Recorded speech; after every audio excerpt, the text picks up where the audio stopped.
আমি doctor S Chakraborty, clinical and interventional cardiologist. আজ আমার আলোচনার বিষয় ডায়াবেটিস, এবং আজকের আলোচনার উপলক্ষ হলো কারণ মাত্র দুদিন হলো আমরা পার করলাম বিশ্ব ডায়াবেটিক দিবস, 14ই নভেম্বর। আজ 16ই নভেম্বর, দুদিন বিলম্বে আজকে আমি ডায়াবেটিস নিয়ে আপনাদের সাথে কথা বলবো। কারণ ডায়াবেটিস এই রোগটি আমার চিকিৎসা পেশার যে বিভাগ, আমি হৃদরোগ বিশেষজ্ঞ, আমার হৃদরোগ এই হৃৎপিণ্ডের রোগের সাথে খুব নিবিড়ভাবে সম্পর্কিত।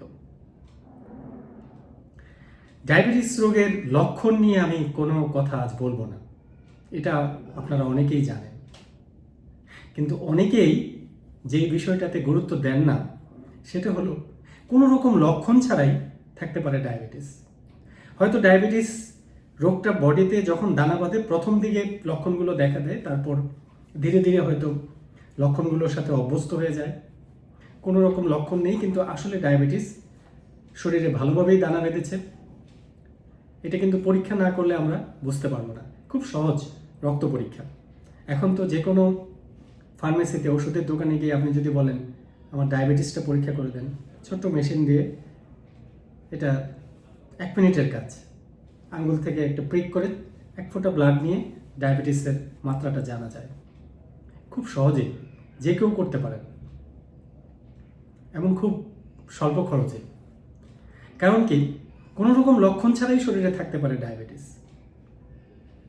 আমি এমন রোগীও পেয়েছি আমাকে দেখাতে এসেছেন অন্য কারণে, হার্টের সমস্যার জন্য, কিন্তু উনি জানেন না যে ওনার ডায়াবেটিস আছে, কারণ উনি কখনো কোনো রকম লক্ষণ অনুভব করেননি। ওনার এই জন্য উনি ডায়াবেটিসের পরীক্ষাও করাননি। আমি জিজ্ঞাসা করলাম আপনার কি ডায়াবেটিস আছে? রোগী বলল যে না, ডায়াবেটিস নেই স্যার, কোনো দিন তো পরীক্ষা করেও দেখিনি, সমস্যাও মনে হয়নি। কিন্তু আমি ওই দিন ওই রোগীর পরীক্ষা করে দেখেছি তার blood sugar level 24 millimole per litre, যেটা 24, অনেক বেশি, যেটা নর্মালি থাকার কথা 8-এর নিচে। অর্থাৎ কোনো রকম লক্ষণ ছাড়াই সে মারাত্মক পর্যায়ে ডায়াবেটিস নিয়ে আছে। তো পরীক্ষা না করার কারণে উনি জানতেও পারলেন না। এই জন্যই ডায়াবেটিস না থাকলেও প্রতি বছরে একবার অন্তত চেক আপ করে দেখা উচিত। কারণ আজকে নেই, 1 বছর পরে ডায়াবেটিস হতেও পারে। বিশেষ করে যাদের বংশগত ইতিহাস রয়েছে, মা বাবার রয়েছে, যে কোনো একজনের, তাদের সন্তানদের মধ্যে হওয়ার সম্ভাবনা অনেক বেশি। কাজেই আজকে নেই, চেক আপ করে দেখতে হবে। প্রতি বছরে একবার চেক আপ করে দেখতে হবে। হতে পারে আজকে নেই, পরের বছর হতে পারে, চেক আপ করে দেখতে হবে। এবং যারা ডায়াবেটিসের রোগী, যেহেতু কোনো লক্ষণ নেই, আপনার সুগার 14, 15, 16, এটা টেস্ট না করা পর্যন্ত তো আপনি কোনো বুঝতে পারছেন না, শরীরে তো কোনো অসুবিধা হচ্ছে না, কোনো যন্ত্রণা নেই, ব্যথা নেই। যে সমস্ত সমস্যা হলে আমরা চিকিৎসকের কাছে যাই, সেগুলো কোনো সমস্যা নেই। কিন্তু চেক আপ করলে দেখা যাবে যে ব্লাড সুগার লেভেল 14, অথচ আপনি ডায়াবেটিসের চিকিৎসা নিচ্ছেন, অর্থাৎ সেই চিকিৎসা যথেষ্ট হচ্ছে না, যথাযথ হচ্ছে না। তো এটা তো চেক আপ না করলে বোঝা যাচ্ছে না। অনেকে হয়তো ভাবছেন আমি তো ডায়াবেটিসের ওষুধ খাচ্ছি, আমি তো ডায়াবেটিসের ইনসুলিন নিচ্ছি, কিন্তু দুঃখজনকভাবে আমরা অনেক রোগী পাই যে গত 3 মাসে, গত 6 মাসে একবারও ডায়াবেটিস চেক আপ করেননি। কিন্তু চেম্বারে যখন আসলো চেক আপ করার স্বার্থে, তখন আমি চেক আপ করে দেখি সুগার লেভেল তো বেশি। অর্থাৎ ওনার চিকিৎসাটা যথাযথ হচ্ছে না। কারণ কি, এটা তো কোনো লক্ষণ নেই। ব্লাড সুগার 13, 14, 15, 16, 20, শরীরে কোনো লক্ষণ নেই, যে চেক আপ করলেই জানা যায়। কাজে এটা চেক আপ করে করে দেখতে হবে, সেভাবে নিয়ন্ত্রণ করতে হবে। এই যে নিয়মিত চেক আপ একটা গুরুত্বপূর্ণ বিষয় ডায়াবেটিসের চিকিৎসায়। এবং চেক আপের মধ্যেও যে শুধু আমি খালি পেটে রক্ত দেখলে হবে না, আমাকে নাস্তা খাওয়ার 2 ঘন্টা পরের লেভেলটা দেখতে হবে কত হয়। এবং এটা একটা যেমন গুরুত্বপূর্ণ বিষয় যে ইনস্ট্যান্ট লেভেল জানা যায়, যে এই মুহূর্তে খেলে পরে আমার ব্লাড সুগারটা কতটুকু বাড়ে 2 ঘন্টা পরে। এটা যেমন একটা গুরুত্বপূর্ণ বিষয়, তার চেয়েও আরও বেশি গুরুত্বপূর্ণ একটা টেস্ট হলো HbA1c। অনেকেই আমাদের চেম্বারে বসে, আমি ব্লাড চেক আপ করলাম, আসলো 16, স্যার কালকে আমি মিষ্টি খেয়েছিলাম, আজকে সকালে স্যার একটু এই যে মিষ্টি খাবার খেয়েছিলাম, এই জন্য স্যার বেশি এসেছে। আসলে আমার ডায়াবেটিস বেশি থাকে না। তো এই যে একটা সমস্যা, আসলে আপনার গত 3 মাস যাবত ডায়াবেটিসটা কেমন থাকে, এভারেজে কেমন থাকে, এটা জানার জন্য একটা উত্তম পরীক্ষা হলো HbA1c। এটা করলে বোঝা যায় যে এভারেজে আপনার ব্লাড সুগার লেভেল কেমন থাকে। HbA1c লেভেল যদি, এটা কোনো মুহূর্তের ব্লাড সুগারের লেভেল না, এটা হলো কন্ট্রোল, যে আপনার ব্লাড সুগারটা কেমন কন্ট্রোল আছে, কতটা নিয়ন্ত্রণে আছে সেটার পরীক্ষা। যদি এটা 6.5-এর নিচে হয় আপনার ডায়াবেটিস কন্ট্রোল খুব ভালো, যদি 7-এর নিচে হয় ডায়াবেটিস কন্ট্রোল চলে, অ্যাকসেপ্টেবল। কিন্তু যদি HbA1c 8-9, আপনার ডায়াবেটিস কন্ট্রোল খুব খারাপ। তো এটা তো ভালো হবে না রেজাল্ট। হয়তো আপনার শরীরে কোনো লক্ষণ নেই, ব্যথা বেদনা যন্ত্র কোনো প্রবলেম নেই, ডায়াবেটিসের কোনো লক্ষণ আপনার হচ্ছে না, কিন্তু এই যে ডায়াবেটিস অনিয়ন্ত্রিত থেকে যাচ্ছে, এটা কিন্তু একটা সময় গিয়ে আপনাকে অনেক মূল্য দিতে হবে। আর ডায়াবেটিসের চিকিৎসার একটা গুরুত্বপূর্ণ বিষয়, অনেকেই মনে করেন যে আমি ওষুধ খাচ্ছি, ইনসুলিন নিচ্ছি, এটাই যথেষ্ট। না, কখনোই নয়। পৃথিবীর যত বড় ডাক্তারই দেখান, যত বড় হাসপাতালে আপনি চিকিৎসা করান, যত উন্নত দেশে আপনি থাকুন না কেন, মনে রাখবেন ডায়াবেটিসের চিকিৎসার সবচেয়ে বড় বিষয় হলো আপনাকে প্রতিদিন একটা যথেষ্ট পরিমাণ শারীরিক পরিশ্রম করতে হবে। সেটা আপনি হাঁটুন, দৌড়ান, জগিং করুন, সাইক্লিং করুন, সাঁতার কাটুন, জিম করুন, আপনাকে প্রতিদিন একটা সুনির্দিষ্ট পরিমাণে একটা নিয়মিত একটা পরিশ্রম আপনাকে করতেই হবে। একদম সহজ যেটা আমি বলছি, অন্তত পক্ষে প্রতিদিন আপনারা হাঁটুন। ডায়াবেটিস রোগীদের আমি অনুরোধ করব প্রতিদিন 1 ঘন্টা হাঁটুন। একবারে না পারলে সকালে আধা ঘন্টা, বিকেলে, সন্ধ্যায় বা রাতে আবার আধা ঘন্টা হাঁটুন। এটা অত্যন্ত গুরুত্বপূর্ণ একটি বিষয় ডায়াবেটিস নিয়ন্ত্রণের জন্য। এটা ছাড়া আপনি যতই ইনসুলিন নেন, যতই ওষুধ নেন, এই ওষুধ ইনসুলিন কখনোই শরীরে কাজ করবে না। আপনার ডায়াবেটিস নিয়ন্ত্রণ কখনোই পারফেক্ট হবে না, আপনি কখনোই সুস্থ থাকতে, ভালোভাবে আপনি থাকতে পারবেন না। আর ডায়াবেটিস চিকিৎসার আরেকটি গুরুত্বপূর্ণ বিষয় নিয়মানুবর্তিতা, ডিসিপ্লিন। এই যে অনেকেই বলে আমার ডায়াবেটিস খুব উঠানামা করে, আসলে কি? আসলে তাদের খাওয়া দাওয়ার টাইমিং ঠিক নেই, খাওয়া দাওয়ার পরিমাণ ঠিক নেই।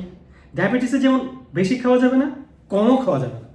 আপনি একটা ইনসুলিন নিয়ে নিলেন, বা আপনি এমন একটা ট্যাবলেট নিয়ে নিলেন যেটা সুগার কমায়, হঠাৎ করে কমায়, আপনি খাবার খেলেন না, ওই ট্যাবলেটটা রাতে খেলেন, কিন্তু আপনি রাতের খাবার না খেয়ে ওই দিন ঘুমিয়ে পড়লেন কোনো একটা কারণে। বা ইনসুলিন নিলেন, খাবার খেলেন না, বা খাবার আপনি কম খেলেন, আপনার যে পরিমাণ খাবার খাওয়ার কথা, রাতে আপনি 2টো রুটি খান, কিন্তু ওই দিন আপনি 1টা রুটি খেলেন, বা আপনি খেলেন না, না খেয়ে ঘুমিয়ে পড়লেন, আপনার কিন্তু ভোর রাতে সুগার লেভেল অনেক ফল করে যেতে পারে, অর্থাৎ হাইপোগ্লাইসেমিয়া অ্যাটাক হতে পারে। এই জন্য ডায়াবেটিক রোগীদের নিয়মানুবর্তিতা, ঠিক সঠিক সময় আপনার যে সঠিক পরিমাণ খাবার খাওয়া দরকার সেটা আপনাকে মেনটেন করতে হবে। এটা খুব গুরুত্বপূর্ণ একটা বিষয়। তো ডায়াবেটিস নিয়ে আমরা কেন এত অরিড? কারণ ডায়াবেটিস আমার শরীরের গুরুত্বপূর্ণ অঙ্গগুলোকে ক্ষতিগ্রস্ত করে।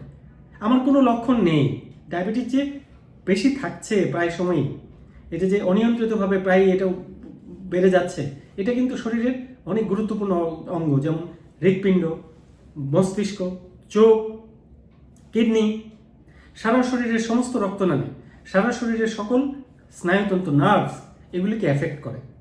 এবং ধীরে ধীরে ধীরে ধীরে ধীরে ধীরে এই ক্ষতিটাও প্রথম দিকে বোঝা যাবে না, কোনো লক্ষণ হবে না, একটা সময় গেলে পরে দেখা যাবে যে বড় একটা ক্ষতি হয়ে গিয়েছে। যেমন আমাদের কাছে অনেক রোগী হার্ট অ্যাটাক নিয়ে আসে। হার্ট অ্যাটাক তখন আমরা চেক আপ করে দেখি যে ওই রোগীর ব্লাড সুগার লেভেলও বেশি, অর্থাৎ ডায়াবেটিস আছে। অনেক সময় আমরা দেখি যে রোগী জানতোই না যে ওনার ডায়াবেটিস আছে, এই হার্ট অ্যাটাক নিয়ে আসাতেই তখন ওনার ডায়াবেটিসটা প্রথম ধরা পড়লো। এরকম কিন্তু অনেক রোগীর ক্ষেত্রে আমরা দেখছি ঘটনাটা, যে উনি জানতেনই না, এই জীবনে প্রথম এখন ডায়াবেটিসটা ধরা পড়লো। হার্ট অ্যাটাকের সময় ওনার ব্লাড সুগার লেভেল 14, অথচ উনি জানতেন না।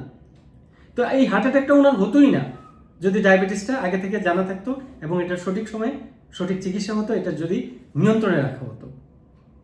এবং আমি এই যে হার্টের রোগ, আমার হার্টের রক্তনালীর ব্লক ধীরে ধীরে ধীরে ধীরে ধীরে ধীরে জমতে থাকে, এটার একটা বড় কারণ ডায়াবেটিস।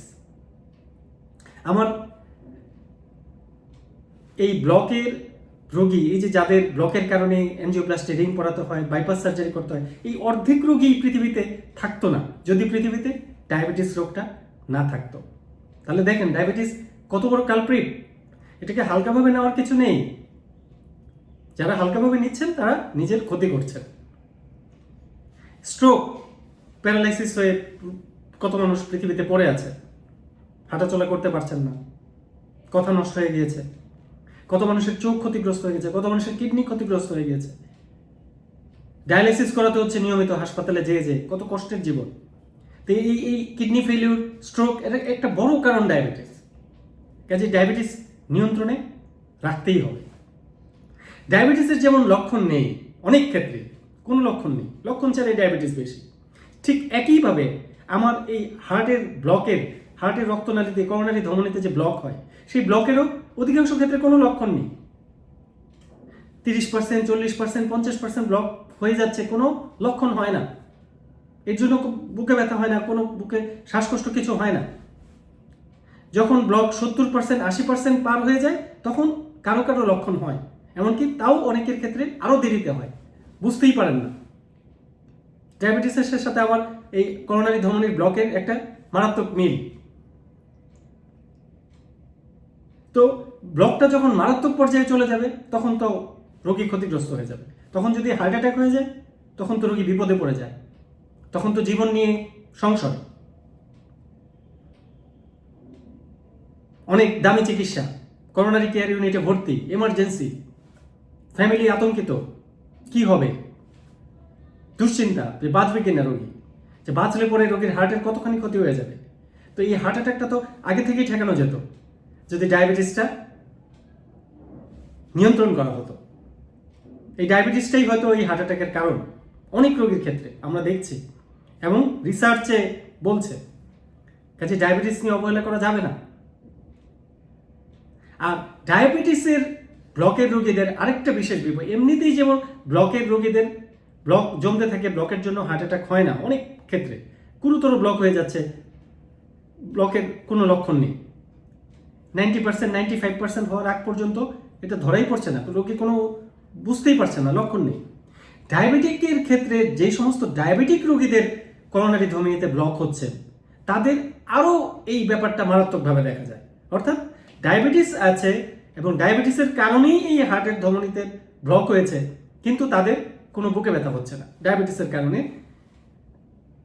ব্লকের কারণে যে হৃৎপিণ্ডের যে বুকে ব্যথার যে অনুভূতি, সেই ডায়াবেটিসের কারণে আবার এই ব্যথার অনুভূতিটা এখানে হয় না। অর্থাৎ ডায়াবেটিক রোগীদের যখন ব্লক হয়, ডায়াবেটিসের কারণে, একটা বড় কারণ ডায়াবেটিসের জন্যই হচ্ছে, কিন্তু ডায়াবেটিসের জন্যই আবার ব্লকের ব্যথা হচ্ছে না। তো এই জন্য তো বুঝতে পারছে না ডায়াবেটিস আছে, হয়তো ডায়াবেটিস আছে এটাও জানে না, বা ডায়াবেটিস ঠিকভাবে নিয়ন্ত্রণে নেই, নিয়মিত চেক আপ করে না, রোগী জানে না, কিন্তু ভেতরে ভেতরে ব্লকের পরিমাণ বাড়ছে, কারণ কোনো লক্ষণ হবে না, হাঁটা চলার সময় কোনো ব্যথা হবে না। খুব মারাত্মক পর্যায়ে চলে গেলে 95%, তখন হয়তো একটু হাঁটতে গেলে উনি কিছুটা হাঁটার পর হয়রান লাগে বা অস্বাভাবিক ক্লান্তি লাগে, অনেকে সেই পর্যায়েও চেক আপে আসে না। কাজেই ডায়াবেটিক রোগীদের হঠাৎ করে মারাত্মক হার্ট অ্যাটাক নিয়ে আমাদের এখানে আসে হসপিটালে, এটা খুব কমন একটি ঘটনা, কারণ উনি ডায়াবেটিসটা সঠিকভাবে নিয়ন্ত্রণ করেননি, পরে যখন ক্ষতিগ্রস্ত হয়ে গিয়েছে তখন বিপদে পড়ে হার্ট অ্যাটাক নিয়ে চিকিৎসা নিতে আসছেন। তো এই জন্যই ডায়াবেটিসটা অবহেলা করা যাবে না, ঠিকভাবে নিয়ন্ত্রণ করবেন। আর হার্ট অ্যাটাক হয়ে গেলেও অনেক সময় ডায়াবেটিসের রোগীদের বুকে কোনো ব্যথা হয় না, এটা আরেকটা মারাত্মক বিষয়, যার জন্য হার্ট অ্যাটাক হয়ে গিয়েছে, বুকে ব্যথা নেই, রোগী বুঝতে পারছে না। যখন অনেকটা সময় পার হয়ে গিয়েছে, হার্ট মাসেল ক্ষতিগ্রস্ত হয়ে যাওয়ার কারণে শ্বাসকষ্ট হচ্ছে, হার্ট ফেলিউরের সিমটম দেখা দিয়েছে, তখন রোগী হাসপাতালে আসতেছে। অর্থাৎ ডায়াবেটিক রোগীদের হার্ট অ্যাটাক হয়ে গেলেও বুকে ব্যথা না হতে পারে, এটা আরেকটা মারাত্মক ব্যাপার। এই সমস্ত কারণে আমাদের ডায়াবেটিস সঠিকভাবে নিয়ন্ত্রণ করতেই হবে। আর ডায়াবেটিস নিয়ে সবশেষে একটা আশার কথা বলবো, ডায়াবেটিস যেমন একটা রোগ, এটা শৃঙ্খলার রোগ। এই ডায়াবেটিস নিয়ে সঠিকভাবে এটাকে যদি চিকিৎসা করা হয়, সঠিকভাবে নিয়ন্ত্রণ করা হয়, ডায়াবেটিস নিয়ে আপনি 40 বছর 50 বছর বেঁচে থাকবেন, ডায়াবেটিস আপনার কিচ্ছু করতে পারবে না। এরকম রোগীও আমরা পেয়ে থাকি, যারা সারা জীবন সুন্দরভাবে প্রতিদিন হেঁটেছেন নিয়ম করে, খাওয়া দাওয়া সুন্দরভাবে কন্ট্রোল করেছেন, নিয়মিত ডাক্তারকে দেখিয়ে চেক আপ করেছেন, প্রয়োজনে ডাক্তার ডায়াবেটিসের ওষুধ বা ইনসুলিন অ্যাডজাস্ট করে দিয়েছে, এবং উনি চেষ্টা করেছেন ডায়াবেটিসটাকে ভালোভাবে নিয়ন্ত্রণে রাখার জন্য। ডায়াবেটিস নিয়ে 40 বছর 45 বছর পার হয়ে গিয়েছে, কিন্তু বড় কোনো হার্ট অ্যাটাক হয়নি, বা হার্টের ক্ষতি হয়নি, স্ট্রোক হয়নি, কিডনি ফেলিওর হয়নি। তাহলে দেখুন, পৃথিবীতে সবই সম্ভব। কাজেই সচেতন থাকুন, ডায়াবেটিসকে ভালোভাবে নিয়ন্ত্রণ করুন, এবং ডায়াবেটিস আছে কিনা পরীক্ষা করে দেখুন।